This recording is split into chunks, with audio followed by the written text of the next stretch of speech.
What's up, beautiful humans? It's Ange the Amputee here. I am a 6-time left leg above the knee amputee. That means they had to go shorter and shorter.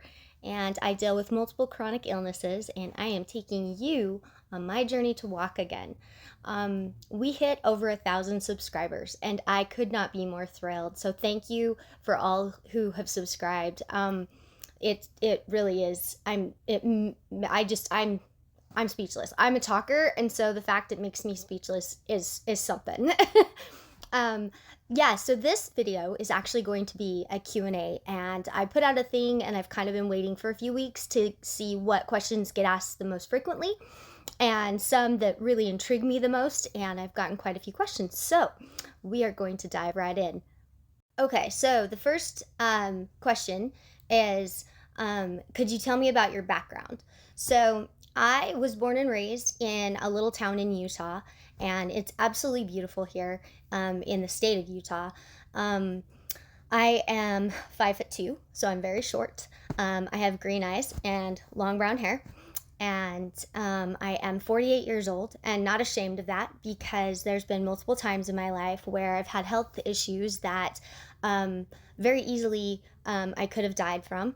And I didn't. I survived. And it gives you a new lease on life and helps you appreciate the things that sometimes people take for granted. Anyway, so that's to get that out of the way. So I had a question. The first question that was asked to me was, what type of music do you like? I love music, and I love almost all music, especially if it's happy, positive music. But the things that I listen to the most are things just that are on the radio. A lot of like Post Malone, Billie Eilish. I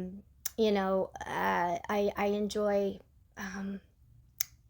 everything, actually. I mean, I'm really stumped because there's really not anything other than like really screamy death metal that I don't like. I grew up in the 90s, and so I love all of like 90s music, like Alice in Chains, Nirvana, Soundgarden, stuff like that. And then I also love like metal, new metal type stuff, like Deftones and oh gosh, there's so many. But I am a person that also deeply loves history, and with that comes a love of the music of history, like music history.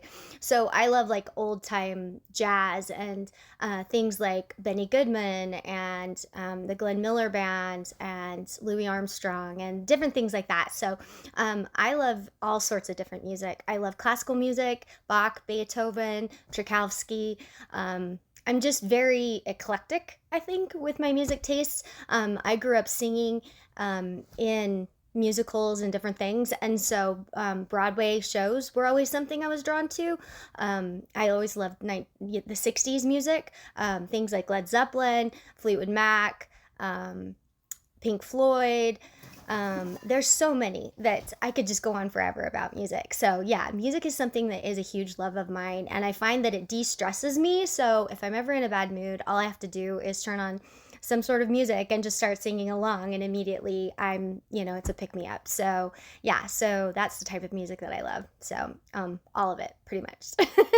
Anyways, the next question, we'll just say that, was, do you have any weird talents? Being that I have Ehlers-Danlos syndrome, it makes me extremely flexible and makes my joints do weird things. So my weird party trick is that my hands, I don't know how many people can do this, but I can independently move the top joints on my fingers, and then I can move them. So it's a little bit creepy, but it's also something that I did not realize that not everyone can do. So yeah, my hands, they are always super hyper flexible, and the rest of me is too. My joints tend to dislocate and sublux because of my Ehlers-Danlos syndrome, and that can be really annoying. But that was my weird party trick, so that's my weird talent. Someone asked me what my hobbies are. I love to sing. I love music. I love art. I love to paint and draw. I often draw in pencils, or I'm trying to figure out how to draw in charcoal. I'm not very good at it, but I'm trying. I love to read books, are just, they're my thing. I have an obsession with history. I actually run a history Instagram. It's called History Love with Ange, and I just post all sorts of things with history because I'm just very intrigued with everything from the history of fashion to the history of music, the history of the different holidays, history of just everything, technology, women's history, history of architecture, you name it. I'm pretty much fascinated with it. I am a certified nerd when it comes to things. I love science, and I love learning. And so I am actually currently in school. I'm finishing up my degrees in psychology, and I'm hoping to be done with that soon. I've only been able to go part time due to all my health issues, but that is something that is worth noting. So I am doing that. One of the questions that came up was, after you lost your leg, did you feel ugly? And the answer to that question is absolutely, I felt ugly. When you lose a giant part of yourself, or there's a major change in your physical being, it can really affect your self-esteem. And in our society, we're flooded with images of what people are supposed to look like, and what beauty is, and what it shouldn't be, and all of this stuff. And I it took me a minute to unlearn those types of, that rhetoric, because I fully believe that every person is beautiful, that beauty is not what's on the outside, it's what's on the inside. And whether I look how I look now, whether I'm two legs, whether I have one, it makes no difference. It doesn't change who I am. It doesn't change my heart and my mind and my personality. So yes, I did feel ugly, but I did a lot of work to like unlearn that. It's interesting because I something most people don't know, and so this is something that I'll share, is growing up, and even up until recently, I've always struggled with eating disorders.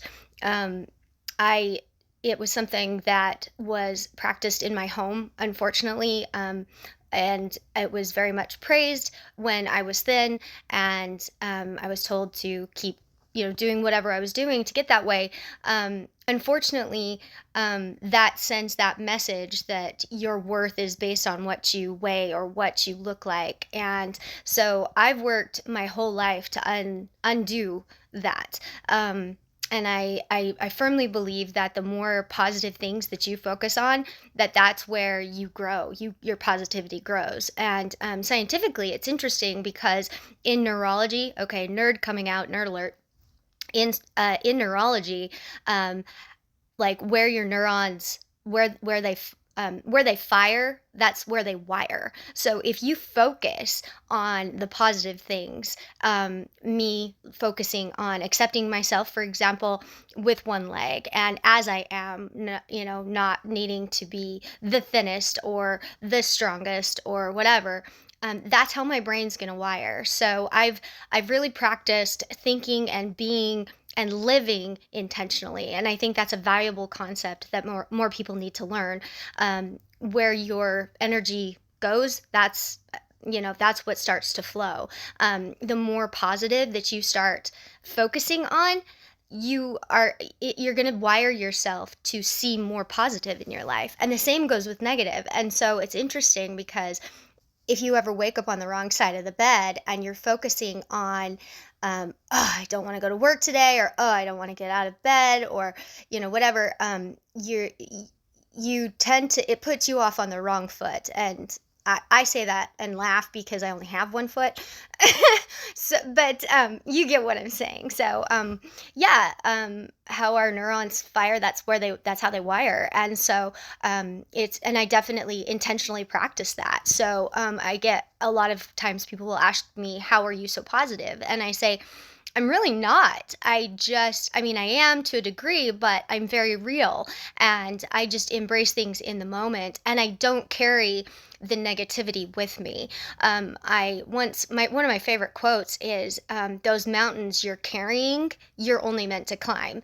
And I think that's big. Like, to break that down a little bit, it's like each bad thing that happens to you, when you stack it up upon your back, it'll weigh you down and it makes life really hard to live. So when you embrace each challenge and then try to let it go, um, it's very freeing because you're able to attack that next challenge with more energy, more light, and be able to spot things in that situation that are positive. For example, do I like the fact that I'm an amputee? No. But do I accept that I'm an amputee? Absolutely. And has it benefited me? Not losing the leg, but the things I've learned from losing the leg have absolutely benefited me. And that's one of the reasons I'm on here is I'm trying to share that with others and help them learn to navigate their life as well as me navigating my life, like I'm training myself to live my best life. And I want that for every person that is on this platform. So anyways, I hope that that makes sense. The next question I love. One of my followers, subscribers, popped in and he explained that he is almost 7 feet tall and almost 300 pounds, and that when he goes out in public places, he gets stared at and he wonders. And he also explains that that doesn't bother him, which I absolutely love, by the way, props. And because it shouldn't bother you. Um, he asked, does it bother me when people stare at me? And the answer is no, it doesn't. Most of the time, people, when they stare at me, it's because obviously I'm missing something that most people have, and that's my left leg. And, if they're staring and I catch eyes with them, it can be a very awkward, very uncomfortable situation. So I learned very early on in my journey of being an amputee to just say hello, and that way that awkwardness is gone. And sometimes that will open up a conversation where they'll say, "Oh my gosh, what happened?"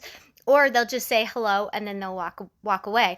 But the best are kids. Kids constantly, they're no filter. They just say what they want, do what they want, and hey, you got one leg, and I'm like, yep, I totally do. And it's and their parents are embarrassed, and I'm just like, no, it's so okay. And not every amputee lives like I do, so I wouldn't naturally assume that everyone's okay with it.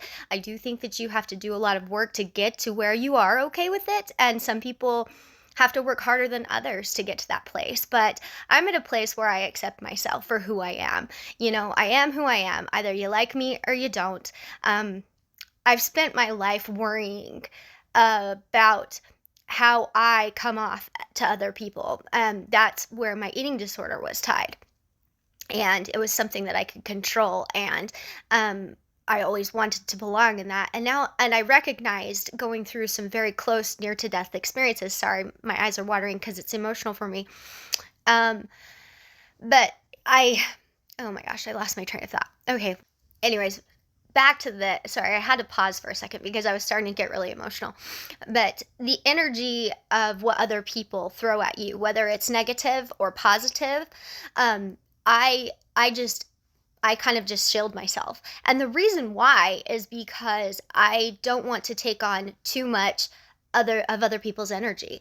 And I certainly don't want to be affected by negative energy. And I'm very careful about that. I want to help as many people as I can. And in order to do that, I really do think that I need to protect my peace. And everyone should be protecting their peace. That's your peace. And you don't need to give that away to anyone, no matter what society tells you, no matter how you've been raised. And self-acceptance is a journey. It's not something you ever completely attain. And I think that's okay. I think we need to normalize that being human and having human emotions, being sad, being happy, being frustrated, being depressed, being down, being excited or whatever, those are all parts of being human. And that's what's beautiful. And they each serve a purpose, those emotions. And what's critical for me in functioning in my life is to learn to keep a balance between my emotional side and my side of my logic side. Like if my emotions are taking over because I'm frustrated and I'm feeling very down, maybe I'm in a lot of pain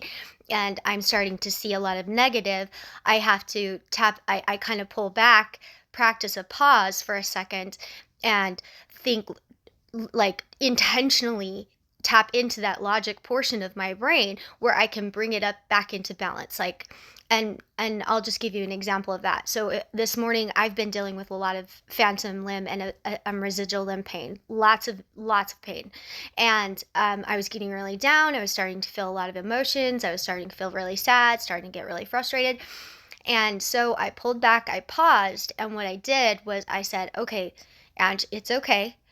I do literal self talk. I said, "It's okay. This won't last forever. This bad will not last forever. Just focus on something else, divert your attention, treat your pain, put ice on the leg, do what you can do. And when it's done, it's done." And then that's exactly what happened. And here I am filming a video for you guys, and I'm okay. But I think that everything in life can be approached that way, especially when it comes to negative situations, because there's a lot of us who've been in situations where we have dealt with, I personally have dealt with domestic abuse, domestic violence, sexual assault. I've been, when I was young, my brother and I were almost kidnapped. That was a core childhood memory that scars you, and you learn that. I was 9 at the time, and that is a story. If you guys want to hear it, drop it in the comments. I'd be happy to share that. It was actually pretty fascinating. What happened, but there's things that happen to us as we grow up and as we go on our journey through life that shape us, and so sometimes we have to very intentionally and cognitively utilize our brain capacity in order to navigate those obstacles. And yeah, so that's what I do, is I try to navigate my obstacles through um, logic and emotions. I don't ever I try not to stifle emotions. Sometimes I find myself being a little bit repetitive. I know that that can probably annoy my poor family members. I don't mean to, but sometimes I think that it's just very therapeutic to get it out. And they're very good to just love me, and they understand. Like, mom's having a hard time right now. She just needs a hug. There's nothing they can do to fix it. I can't fix it. I just need to get through it. And so I'm very grateful, because I know that not everyone has that, and I don't take that for granted. I express that appreciation to them. Oh my gosh, I'm gonna get emotional again. I express that appreciation to them every day. Now, my life was not always like that. For 20 years, I was married to an abusive spouse, and I left in 2017. And that is a whole different story of crazy. And I was going through all of these health issues and amputations and bone cleanouts and organ detachments and, all sorts of things. And I was also dealing with an abusive husband. And I look back now and it's kind of surreal, because, like, I literally have let that go. I don't carry that with me, but I can very comfortably have a conversation on what I took and learned and gleaned from those experiences. So hopefully that makes sense. The next question someone asked me was, what about my personal life? Am I married? Am I single? Do I have kids? That kind of thing. So I am married to an amazing man. I met him in 2017 after I had gotten divorced, and he's a lifesaver. He is my best friend, and I couldn't be more grateful for him. Together, he has 4 kids and I have 4 kids, and so together we have 8 kids. So that's a lot. But as I'm 48, they've all grown, and our youngest is 18. So yeah, it's a wonderful life to have, and to navigate with my partner, my significant other. I'm very grateful for him.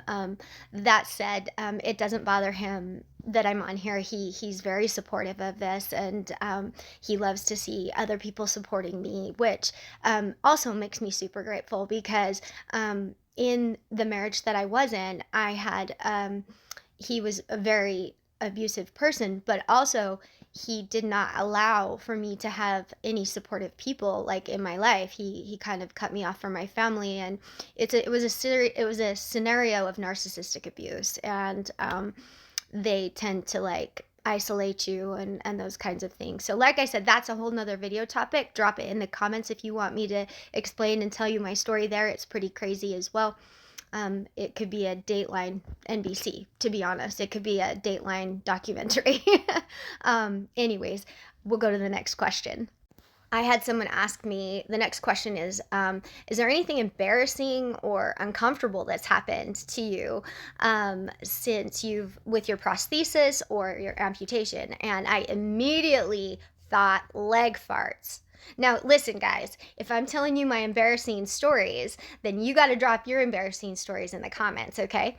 So when you put on a prosthetic leg, it's like a neoprene sleeve. I've showed it several times in several other videos, and sometimes air will get trapped in there. So when you put the leg into the socket, it will push that air out, and it makes the sound of a fart. And there's times that I'm doing that, like I'm putting my leg in and it'll make that fart sound, and everyone's looking at me like, did you just fart? And I'm just like, no, I didn't, but actually, well, I did. It was my leg, but like, huge mess. So embarrassing. If anybody's ever sat on like a leather couch in shorts and you've moved and it's made that weird fart sound, that's exactly what it does, and it does it in my prosthetic leg, and it is so embarrassing, but it is very real, and it happens. And so what are you going to do? I mean, if I want to wear the leg, I got to deal with the leg farts. So they're a thing. Now I need to hear your experiences, because otherwise I'm going to be mortified posting this. So anyways, I expect to see some good stuff in the comments. Anyways, let's go to the next question. Okay, this will be the last question because this is a bit of a longer video, and let me know if you guys like these longer videos. I never want to over extend like my videos, just because I realize that a lot of people, they're busy, they have busy lives and this and that. But if you want longer videos and you like them, please let me know, because I love making them, and I'm really trying to get monetized. But you have to have like 1,000 watch hours, and because my videos are very short, I've only got like, I don't know, like 700 or 800 watch hours. And so anyways, longer videos would definitely help. So let me know if you like these, and I will continue to make them. But okay, the last question is, hold on, I have it written down. Okay, the last question is, if you could change it and not go skiing the day that you had your accident, would you?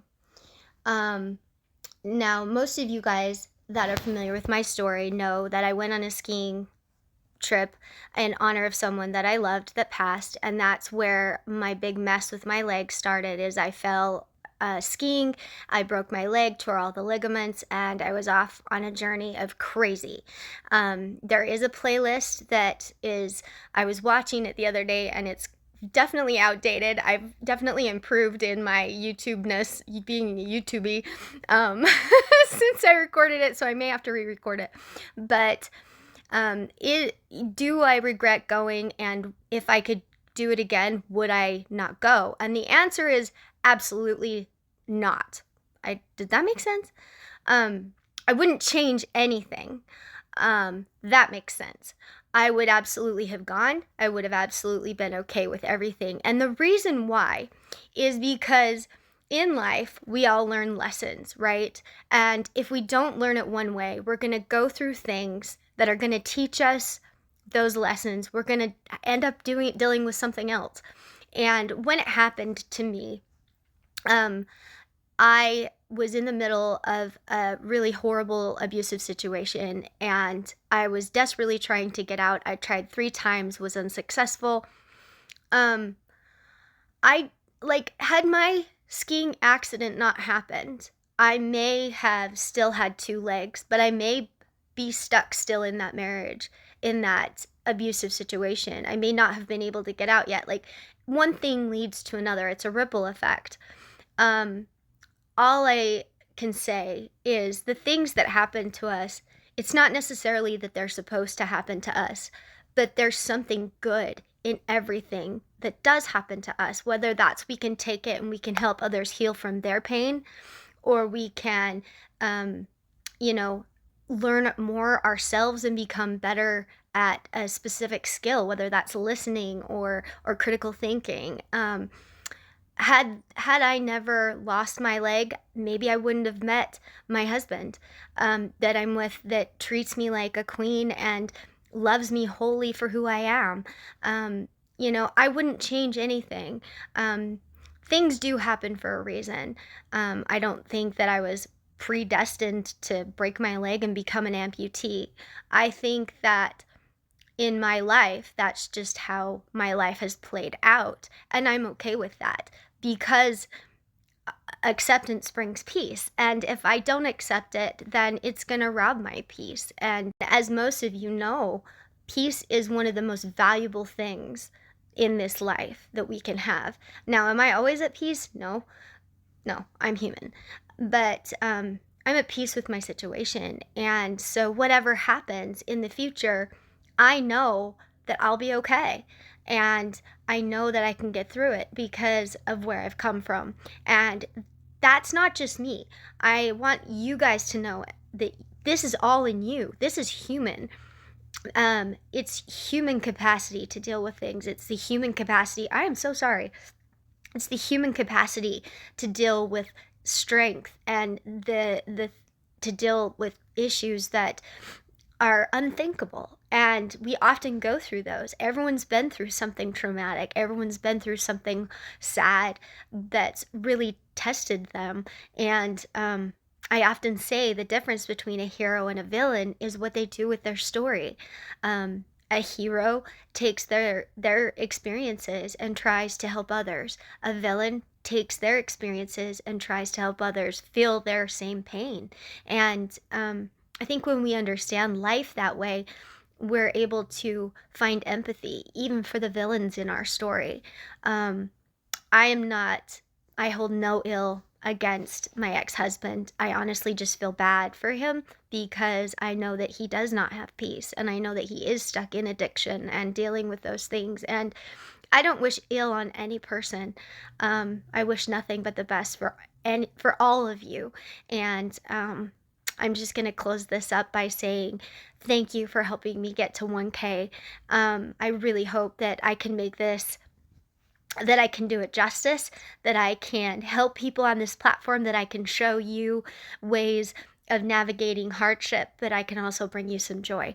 And these tears are tears of joy. They're tears of love and tears of gratitude. And I genuinely want you to know that each and every one of you have made a difference in my life. And I know it sounds cheesy, but it's life is cheesy. I'm a cheesy person. It is what it is. And also I do like cheese. So my favorite is Colby Jack and provolone. So just letting you know that, since it's a Q&A and a get to know you. So anyways, if you have liked this video, if this is your first video coming and watching me, please like and subscribe. Please turn on the notifications so you get a notification when I post. And please know that you are all welcome. And the questions, I love them. I do. I love them. And I don't know if you've noticed, but I try to answer everyone in the comments. I have more videos to come and a prosthetic update because I'm doing better at using no walking devices. So that is huge. I'm starting to get better balance. I'm not strong yet, but each day, you know, we're getting stronger each day. And I think that's all I can ask, you know? I'm just happy for where I'm at now, and I'm better today than I was yesterday. And our best looks different every day, and I think we need to remember that. So anyways, you guys take care. Have a freaking amazing day, and just know that you are loved here with Amputee Ange. Have a good one. Bye.